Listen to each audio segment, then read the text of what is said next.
Before we get started, we just wanted to thank Old Republic Surety for sponsoring this episode of Let's Get Surety, as well as NASBP's virtual seminars for the third year in a row.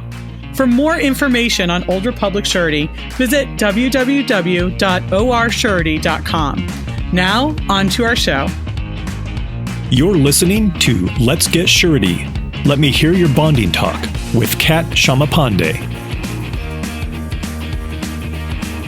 Hey everyone, it's Kat Shamapande. Thanks so much for joining us for this episode of Let's Get Surety.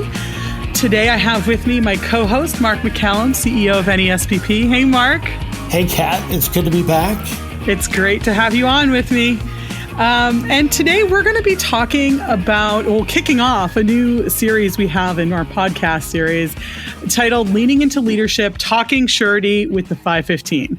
And to do that, we have with us the chair of the 515 Leadership Committee, Stephen Tucker of the Tucker Agency. Hey, Stephen. How you doing? Good. Glad you're on with us. Thanks for having me.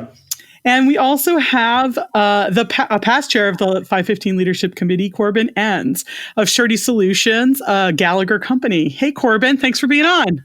Hi, Kat. Thanks. Appreciate it being here. Thanks, Mark. Appreciate it. Well, before we dive into 515 Committee, would you guys just tell me a little, Stephen, we'll start with you. Do you want to tell me a little bit more about yourself and Tucker Agency? Sure. I started with Tucker Agency when I graduated from college in 2010. The agency started in 1982 when my dad, Tracy Tucker, and grandfather broke off and created the agency that we have now. I kind of started out in a role where I just shadowed my dad and have since grown into a position where I'm working in the operations, working with production and everything else. So it's gone by pretty quick, but NASBP has been a big part of my growth personally, and I think we'll expand on that later. That's good to hear. Corbin, can you tell us a little bit about yourself, how you got into Surety, and a little bit about Surety Solutions? Yeah, thanks, Kat. So I started Surety Solutions about 16 years ago in 2004, and my background was an outdoor instructor prior to that. So I think I am one of the few and one of the proud who actually entered into the surety with intention and obviously completely oblivious to what it was going to be. So NASBP specifically was a really critical element for me to be able to understand industry better, to meet other colleagues across the United States, and then to develop a peer group where I could continue to grow my agency the way that I thought it would be beneficial. So I actually merged or sold with Gallagher in early of 2019. And so that was a really neat step as well. So taking something that I had created and then being able to bring that to an organization to the scope and size of Gallagher, and then partnering and understanding leadership within that organization. So once again, really helpful to have the NASBP is that benchmark to understand these types of opportunities as well. So the last 15 years in the surety industry have been fantastic, wonderful from a relational standpoint, educational standpoint, and otherwise. So it's been a fun ride. Well, we are so happy to have both of you with us to share your backgrounds and a little bit more about the 515 Committee. I mean, we hear people talking about 515, but if you just hear that term, it may not lead you to know what this committee really is or when it started. Stephen, you want to tell us a little bit more about the committee? Yeah, sure. So I guess kind of coming in straight from college, as I mentioned earlier, you working with your dad, you hear what he says and take it for what it is. But the 515 was something that he was adamant about for me to get involved with and join. And when I did that, I quickly saw why. The 515 is a committee that was founded in 2007 as a way to identify and cultivate future leadership of the association.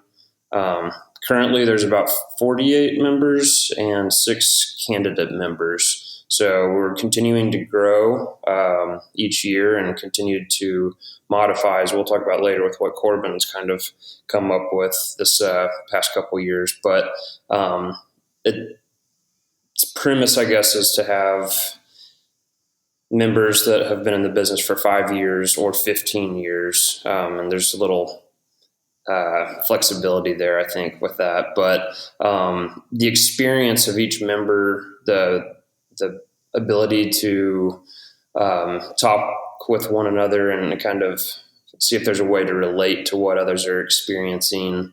Some people may have skill sets that you don't know that you need. There's all kinds of things that you can do just from conversation that have helped me grow into what I am today. And beyond that, the ability to meet with the different characters and the carrier side. Each carrier can offer benefits to your agency. And through the 515, each member has the ability to create a new relationship that could totally change the future of the agency. So there's a number of things we could talk about in this session, but ultimately that's kind of the gist of what I could throw on for my piece here.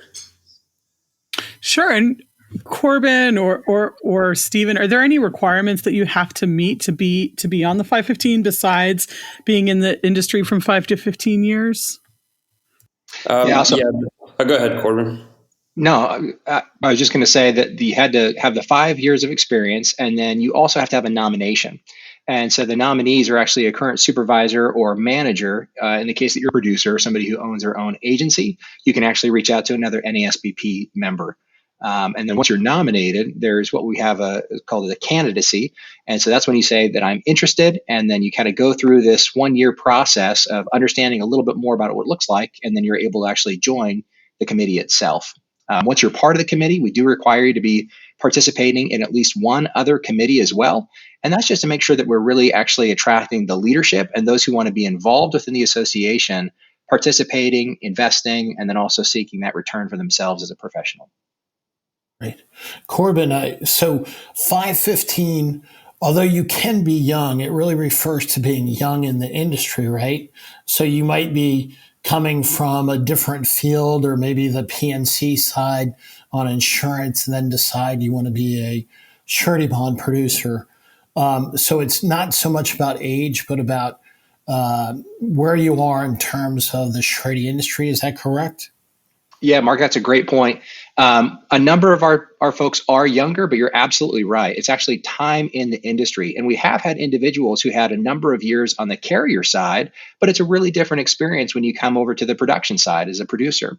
So we only require 5 years of industry experience. And many times that is going to be someone who might be a little older and senior in their ages, but they don't actually have the more than 15 years of production experience. So that's a great point of clarity. Well, we've kind of talked through the requirements for being on the committee. Why would someone want to go through these requirements and become a part of the 515? Are there benefits to being on the 515, Stephen? Yeah, absolutely. And I think I touched on those earlier, but some other benefits are, I think you get offered a 50% discount for all NASBP networking events, the annual meeting, fall and regional meetings.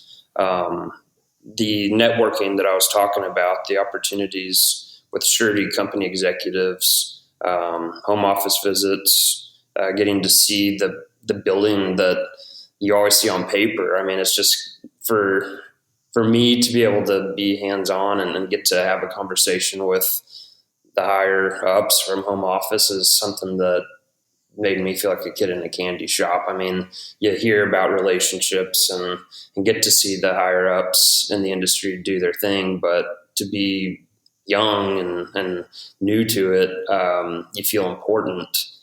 So to me, that was one of the biggest benefits, was to meet these guys and see what they do and where they do it. It's really neat how each company has its own characteristics. You get invitations to the VIP networking events and receptions at NASBP events like the annual meeting. Another reason you feel special is you're with your new friends that you've created that are all across the nation, but you're also getting to go to very special, exclusive events, and it's another networking opportunity. Access to membership from past and current NASBP leadership, as well as peer guidance within the committee.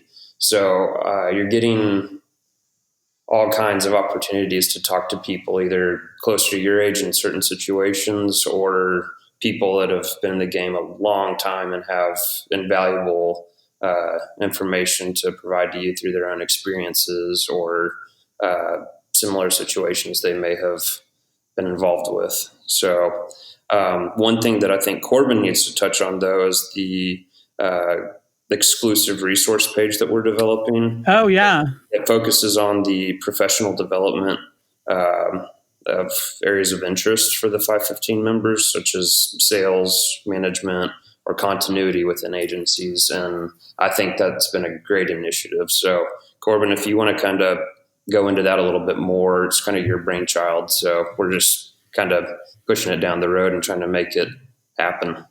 Yeah, thanks, Stephen. So now that I'm at the 15-year mark and falling off the time frame and eligibility of being part of the 515, recognizing that as I look back in that time frame, there's been some specific areas of growth that have occurred. And a lot of times within the association, we're looking for participation, right? Because we are only as good as our membership actually is. And how do we actually invest not just into the association, but then also to the individuals? So as we have new entrants, and like Mark said, they might not actually be young individuals, but new into the production side. How do we actually glean all of these types of training and resources and different elements to put in front of these candidates, these individuals? And so we identified 3 different areas of focus: sales, because we're in production. Our designation is called an insurance producer. We're meant to actually find business, cultivate relationships, and then bring those to our partnerships within the marketplace and the carriers. Also, as we move into the sales, we also often find ourselves into management positions. So, one of the things that was really valuable for me in the 515 was entrance into the president's reception. And as soon as I walked into this reception, I realized I was not meant to be here. Everybody knew each other. They were all executive leadership individuals. And here I am, a young buck in this situation. And I felt really privileged to be there. So that's a little bit of the VIP elements that Stephen said. But it was in those conversations that happened about that I learned from some other agency managers. And we talked about employment agreements. We talked about producing compensation agreements. And so it was through that meeting that happened at an NASBP meeting that I would not have gained entrance to had it not been for being part of the 515, that these conversations with Ed Heine started to take place that I was able to follow up with and find out some great management insight that I could use at my own agency. And then again, as I've continued to evolve through the start of the agency to now the sale of the agency with Gallagher, it was through conversations within the 515 and these executive leadership opportunities that came about that I got to learn a little bit more about Gallagher. So Susan Hecker, a former president of NASBP, it was through her meeting, again, as a 515 member, that I was able to attend and to talk with other people that there's a greater discovery of other opportunities out there. So those 3 focus areas: sales, management, and then continuity. Maybe that's in the continuity of your agency or even the opportunity for an acquisition and a merger. I can cite instances from each one of those 3 where specific times and situations and opportunities were yielded because of the 515 group. So I'm very, very thankful for that type of an opportunity. And this resource that we're discussing is a way for us to try and collect the information and make it more tangible, more readily available to those candidates that are going to be within the 515 so they can find those types of resources for themselves. Corbin, in terms of those opportunities, do they include both contract and commercial surety opportunities? Yeah, so great question, Mark. My agency, we specialized in commercial, which was really an abnormality. And so we're actually about 90% commercial, 10% contract. And so it took more relationships to find some of the values for our specific business case. But you're absolutely right. There are definitely other parties, other members within 515 that do focus on commercial. And then there are a number of individuals and excellent organizations that focus on the contract. And one of the great things I think about the 515 and the mentorship program that we also have, so let me speak to that for just one second, as a new candidate comes in, they actually get a peer mentor within the 515, and when we kind of coach them up, so introducing them to new parties and otherwise. And then once you're actually part of the 515, so past the candidate into a membership, you're actually given another mentor. And so my mentor in the 515 was a gentleman by the name of Phil Forker. He's since retired, but I got to have a great, experienced surety professional who had some excellent contract opportunities. And I actually, I purchased a book of business that was contract based, and I gleaned heavily on my 515 mentor for that. So it doesn't matter the scope of business that you operate, the vertical of sales of which you might be pursuing. It is definitely going to be of value to you if you have a small contract, a large contract, middle market, or if you even have the commercial book like we might have. So great question, Mark. Well, in this series, it gives you an opportunity to influence the education that's being offered as well. Just looking at this series that we're kicking off right now with this podcast, Leaning into Leadership, Talking Surety with the 515, that this was a brainchild of the committee. Is that right, Stephen? Yes, it was. Obviously, Corbin kind of kickstarted it, and since then we've been focusing on really digging in to see what's going to speak to each of the members that joins. And from there, you can kind of elect what works best for you and work within the committee members to see what experiences they're having, and you pull from those resources available to us through the resource page. So it's something we're going to continue working on, I think, for the next few years to come, to keep digging in and seeing how we can get the most out of it. But it's absolutely established, and we're really proud of it. Awesome. So would you recommend to others, I think you both would, but would you recommend that they look into becoming either a member of the 515 or at least a candidate of the 515 to check it out? And if so, how do they do that? Corbin, you want to go? Sure. Thanks, Stephen. Without a doubt. The first time I was at an NASBP event, I was totally overwhelmed. It was in California, in Palm Springs. And here I am with my wife. I'm approximately 30 years old. I've got my 5 years into the industry. And it was like best friends getting together. And I didn't know anybody. And so by having the 515 and having a point of entrance to be able to establish those relationships, that's critical in the success of your role. And then further, as you continue to groom and culminate your own skill sets, being able to have now kind of a track of I'm in a sales role, or I'm in a production role, or I'm actually moving into the opportunity to manage more other individuals. And I find that I actually lack some of these resources. And then finally, as you move maybe to a point where your agency, or maybe if you're in the opportunity to look for continuity within your agency, having these 3 tracks established, I think is super valuable. But it's really the relationships. Surety is such a relational industry. And unless you're able to kind of have a place to have a launching pad from how to establish some of those relationships, both in your peer group within the surety industry, but also within those executives, I can think of NASBP receptions. One at Hartford specifically that was over at the Broadmoor a number of years ago. And I actually was able to speak to a home office individual that was actually reviewing one of our accounts. It had gone above our regional underwriter. And for them to be able to have my name, to be able to establish a conversation and to build a relationship with that home office individual, there's no way I would have been able to do that without that type of a VIP reception. And it made that account much easier to get done. It still took some work, but now we actually established the relationship of what that came into. So without a doubt, there is no reason not to consider the 515 group if you're actually motivated about being part of the industry, you want to see yourself continue to grow as a professional, and you want to give back in that type of a fashion as well. Corbin, I think you had said earlier about the idea or the requirement of participating on a NASBP committee.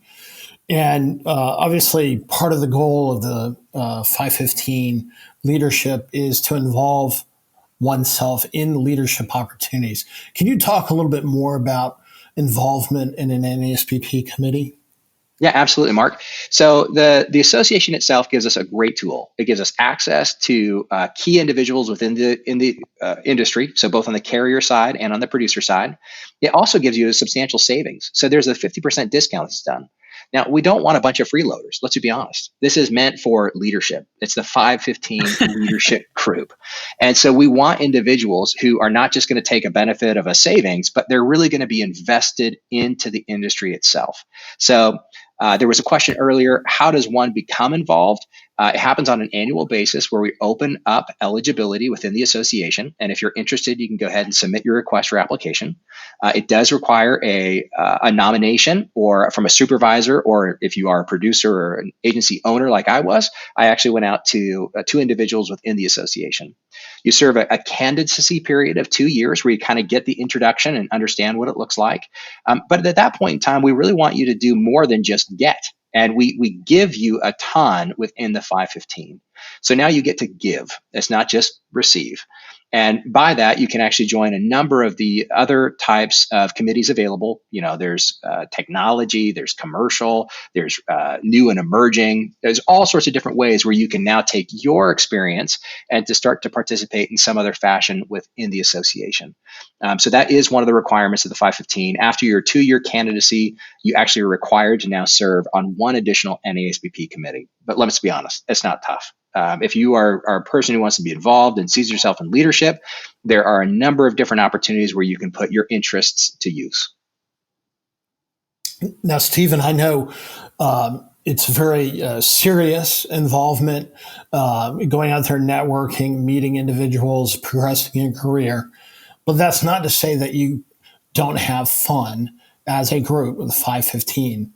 I heard a rumor that recently there was even a wine tasting when you were meeting with Surety company executives. Is that correct? It is. And it's funny you said that, because that was the next thought I wanted to say is, aside from everything we've talked about, this is fun. It's the best way to get integrated, have a good time, get to meet people, drink it up, and kind of continue what I think this industry was built on.